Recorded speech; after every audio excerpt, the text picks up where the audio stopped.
Hello दोस्त, virtual channel में आपका स्वागत है। बिहार कोऑपरेटिव असिस्टेंट का आज का एग्जाम जो आज आपके 2 सितंबर को जो एग्जाम हुआ है 2021 का, उसके कुछ रिव्यू मिले जो मैं आपसे शेयर करना चाहूँगा। तो चलिए बिना कोई टाइम वेस्ट करें, सबसे पहले अगर अपने देखें क्वांट, तो क्वांट का लेवल क्या था। तो क्वांट का लेवल अगर आप देखें तो ओवरऑल करीब करीब आरआरबी क्लर्क मेंस आप मान सकते हैं। यहाँ देखिए आपके सिंप्लीफिकेशन अप्रोक्सीमेशन से क्वेश्चन आए हैं और 6 से 7 क्वेश्चन थे। देन क्वाड्रेटिक से भी क्वेश्चन 5 से 6 क्वेश्चन, तो काफी आसान, सभी बहुत ही इजी, बिल्कुल इजी प्री लेवल के क्वेश्चन ये आए। तो एक तो सबसे पहले इंपॉर्टेंट, जैसे मैं हमेशा आप लोगों से कहता हूँ कि मेंस का पेपर जब भी करो आसान पार्ट जरूर ढूंढो। उसमें जो भी बच्चे ने थोड़ा सा टाइम उसका हो सकता है लगा हो, सबसे पहले ये किए, उसके लिए बहुत बड़ा एज रहा, क्योंकि उसके 12 क्वेश्चन बहुत जल्दी बन गए, सही भी बन गए, बहुत जल्दी बन गए, कॉन्फिडेंस लेवल बिल्ड हो गया। उसके बाद अगर अपने देखें तो डीआई 3 पूछी गई है, एक कैसलेट थी, कैसलेट डीआई 1 पूछी गई। ये आपके 5 क्वेश्चन थे, बड़ी डीआई थी और परसेंटेज बेस्ड। इसमें जो आपके कुछ 3 कंपनीज दी हुई थी, जिसमें 2 स्कीम थी। एक के जैसे अपने टेलीकॉम कंपनी जो होती हैं उसमें प्रीपेड और पोस्टपेड का, जैसे एबीसी 3 कंपनी है, किसी में प्रीपेड का डाटा दे दिया, फिर उसको इक्वल किसी के पोस्टपेड से कर दिया, किसी के टोटल से कर दिया। कुछ इस तरह का क्वेश्चन बना था, डुएबल क्वेश्चन थे और 5 से 6 क्वेश्चन इस पे बने। फिर एक लाइन ग्राफ बेस्ड थी, एक लाइन ग्राफ बेस्ड टीआई बनी और एक आपके टेबुलर बेस्ड टीआई बनी। राइट, तो दोनों ही डीआई समझने में बिल्कुल भी प्रॉब्लम नहीं थी। सिंपल लाइन ग्राफ थी, वो भी सिंपल थी, और कोई 3 शायद कोई कंपनीज दी हुई थी, फर्स्ट सेकंड थर्ड या कुछ इस तरह का, और उसी के कुछ डाटा थे। लेकिन इनके जो क्वेश्चन बने ये भी 5-5 6-6 क्वेश्चन इनके भी थे, बट इनके जो क्वेश्चन थे वो डायरेक्ट नहीं थे, वो थोड़े से कैलकुलेटिव थे। एक लाइन ग्राफ वाली साइड कोई कंटेनर्स दे रखे थे, एक first container, second container, third container, और फर्स्ट और सेकंड में कितना लोड है वो भी दिया हुआ था और टोटल दिया हुआ था। तो टोटल में से वो दोनों घटा दो तो तीसरे का भी निकल रहा था। और फिर उस पे कुछ क्वेश्चन बना रखे थे, कुछ रेट अलग अलग देके, कुछ किसी फोर्थ कंटेनर के वेट से उनको कंपेयर करके उसकी कोई कॉस्ट पूछी हुई थी। तो क्वेश्चन कंपेरेटिव लंबे, लेकिन मेंस में देखो कुछ तो आएगा ही आएगा। लेकिन डीआई समझने में बिल्कुल टाइम नहीं लग रहा था। टेबलर डीआई थी, इसमें भी 5 क्वेश्चन यहाँ से भी पूछे गए। यहाँ कुछ ऑर्गेनाइजेशन ABCDE कुछ ऑर्गेनाइजेशन दी हुई थी, और इसी में पर कुछ आई थिंक कोई उसमें कितने एम्प्लॉई हैं, टोटल एम्प्लॉई कितने हैं, मेल और फीमेल का रेशियो दे दिया, कुछ इस तरह के क्वेश्चन है। तो कन्वेंशनल डीआई और जो रिमेनिंग जो रह गए वो सभी 14 से 15 क्वेश्चन मिसलेनियस के। 40 टोटल है, तो देख लीजिए 12 और 15 27। हाँ, तो ये आप देखिए 15 और 12 27 13 से 12-13 क्वेश्चन ही थे, शायद एक आध डीआई में थोड़े 5 से ज्यादा भी बता रहे थे। तो 12 से 13 क्वेश्चन मिसलेनियस, बिल्कुल मॉडरेट लेवल के करने लायक क्वेश्चन। राइट, तो यहाँ जो भी बच्चा किसी एक पर्टिकुलर डीआई में नहीं उलझ के, आपने अगर ये क्वेश्चन बनाए, कैसलेट बहुत आसानी से बन रही थी, और फिर मिसलेनियस अटेम्प्ट किए और फिर कोई एक डीआई कर ली तो ज्यादा। बट ठीक, जैसे 2 बच्चों से चर्चा हुई है और दोनों ही बच्चों के क्वांट में, मतलब मैं कहूंगा कि मेंस के हिसाब से दोनों के ठीक थे, बहुत ज्यादा अटेम्प्ट नहीं थे। एक के शायद 26 से, एक के 24 से, लेकिन मेंस के अकॉर्डिंग करें आउट ऑफ 40 टोटल थे, तो अच्छा अटेम्प्ट था। तो ये पेपर का लेवल था। तो आरआरबी क्लर्क मेंस लेवल से ऊपर तो मुझे ये नहीं लगा।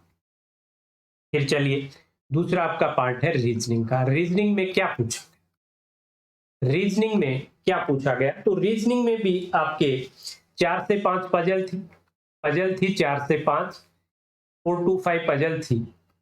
राइट, इसमें पजल अगर आपने देखे तो पजल थी आपके, एक थी फ्लैट और फ्लोर की, फ्लैट और फ्लोर बेस्ड थी। आई थिंक 4 प्लेट थे, 2 फ्लोर थे, और उसमें कोई एक वेरिएबल भी था। With one variable. ये एक पजल थी, 5 क्वेश्चन थे, बड़ी पजल थी। और टू फ्लैट 2 थे, फ्लोर 4 थे, सॉरी 2 + 4, एक इसमें वेरिएबल था। और एक वन इसकी थी आपके लीनियर पजल थी। लीनियर सिटिंग अरेंजमेंट जो होता आपका वो थी, जिसमें नॉर्थ और साउथ 9 पर्सन थे, कुछ उसमें से नॉर्थ फेस कर रहे थे, कुछ साउथ फेस कर रहे थे। ये एक पजल बनी। फिर आपके एक पजल जो बनी वो वीक बेस्ड पजल थी, वीक बेस्ड पजल बनी एक आपके। और इसमें वीक बेस्ड जो थी, इसमें आई थिंक कुछ पर्सन थे और उनका वेट था, और सिटी उसमें एक वेरिएबल थी, राइट। वीक बेस्ड तो होगी, एक लीनियर होगी, एक फ्लैट फ्लोर होगी, एक सर्कुलर थी आई थिंक, एक सर्कुलर सिटिंग भी आपके, हाँ सर्कुलर सिटिंग भी आया था, एक सर्कुलर सिटिंग अरेंजमेंट भी था, एक सर्कुलर सिटिंग भी था। और सर्कुलर सिटिंग में कुछ सर्कुलर आई थिंक ये आसान था, इसमें 8 पर्सन थे, जिसमें से 4 इन और 4 आउट देख रहे थे, 4 इन और 4 आउट देख रहे। तो इस तरह से ये 4 बड़ी पजल थी। एक साइड से बिल्कुल छोटी पजल भी थी कोई। और इसके अलावा अगर अपने देखें तो डायरेक्शन से 3 से 4 क्वेश्चन थे, 3 to 4 क्वेश्चन आपके डायरेक्शन थे। फिर ऑर्डर डाटा सफिशिएंसी से 5 से 6 क्वेश्चन थे, डाटा सफिशिएंसी से 5 से 6 क्वेश्चन थे। और इसमें डाटा सफिशिएंसी में जैसे कोई सर्कुलर सिटिंग था, कोई आपके इसी के अंदर एक ब्लड रिलेशन भी था। मतलब ये डाटा सफिशिएंसी पजल्स के ऊपर थे, आसान नहीं थे, मुश्किल पार्ट था डाटा सफिशिएंसी। इसके अलावा आई थिंक और इसमें क्या चीज आई, देखो direction I, data sufficiency, inequality भी आई। 5 क्वेश्चन इनइक्वालिटी के थे, इनइक्वालिटी के भी 5 क्वेश्चन पूछे गए। तो एक I think order and ranking की भी एक छोटी पजल थी, ऑर्डर एंड रैंकिंग की, जिसमें वेट बेस्ड थी, 6 पर्सन्स वेट बेस्ड। इसके शायद 3 क्वेश्चन यहां से भी बने। तो आप ये देखें 15 और 3 18 और 22 और 11 33, राइट। 22 और 11 33। तो कुछ इसका मतलब इसके अंदर कुछ और भी क्वेश्चन बच गए। 1 सेकेंड के लिए ये आपका सर्कुलर आ गया, और ये आ गया वीक बेस्ड पजल भी आ गई, डीएस भी आ गई, वेट बेस्ड भी आ गई, इनइक्वालिटी भी आ गई, और लीनियर नॉर्थ साउथ भी आ गया, प्लेट फ्लोर भी आ गए, राइट। तो मोर और लेस इतना ही कुछ आई थिंक पता चला। लेकिन रीजनिंग 2 बच्चों से बात हुई, दोनों के ही अटेम्प्ट अच्छे थे, दोनों के आई थिंक एक के 32 थे और दूसरे के 35 थे। तो रीजनिंग आप ये मान सकते हैं कि आरआरबी क्लर्क मेन से ऊपर लेवल नहीं था, कुछ ना कुछ नीचे लेवल था, आसान था, डुएबल था। और भी जो पार्ट आया होगा वो डेफिनेटली इसका, हाँ सिलोगिज्म वगैरह नहीं था, ये श्योर है सिलोगिज्म नहीं थी जो बताया गया। इसके बाद जैसे इंग्लिश देखें तो इंग्लिश बिल्कुल आसान, इंग्लिश बिल्कुल आसान। 2 बच्चों से रिव्यू मिला, एक ने किए 36, एक ने किए 39, बिल्कुल आसान। और आरआरबी क्लर्क मेन से भी आसान, इसमें कुछ भी मुश्किल नहीं था। पैटर्न वही जो आपके जो पूछे थे, भले वो पैराजंबल हो, सेंटेंस रीअरेंजमेंट हो, आपका आरसी हो, देन आपका फिलर्स हो, सभी बहुत आसान, बिल्कुल जो सेट पैटर्न है उसी पे था, बट उसी का एक लेवल डाउन कर लीजिए। तो इंग्लिश बिल्कुल आसान आ रहा है। फिर अगर आप देखें जीए, तो जनरल अवेयरनेस में इसके पेपर में जैसे 2 तरह के 2 बच्चों से मिला रिव्यू, दोनों ने थोड़ा सा इसमें कॉन्ट्राडिक्टिव बताया, लेकिन जो थोड़ा सा मुझे रियलिस्टिक लगा, उससे लग रहा है कि इसमें जो करंट अफेयर्स जो भी आया वो मैक्सिमम लास्ट 3 मंथ्स का ही था, लास्ट 3 मंथ्स। अगस्त से भी 1-2 क्वेश्चन थे, बाकी जून जुलाई और अगस्त, जून से लेके अगस्त तक के ही ज्यादा क्वेश्चन इससे पूछे गए। स्टैटिक से भी क्वेश्चंस थे, स्टैटिक के से भी क्वेश्चन थे, जैसे किसी फोर्ट का पूछ लिया, किसी रिवर का पूछ लिया, इस तरह के कुछ क्वेश्चन थे।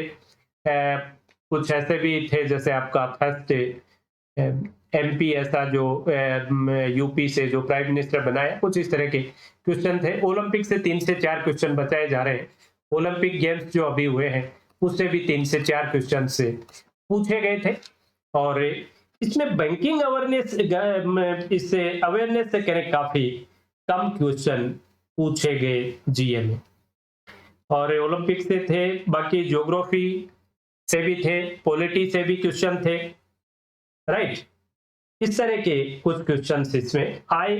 तो ये भी जीए का जो पेपर है इसको आप मॉडरेट कह सकते हैं। मॉडरेट था, आसान तो नहीं था।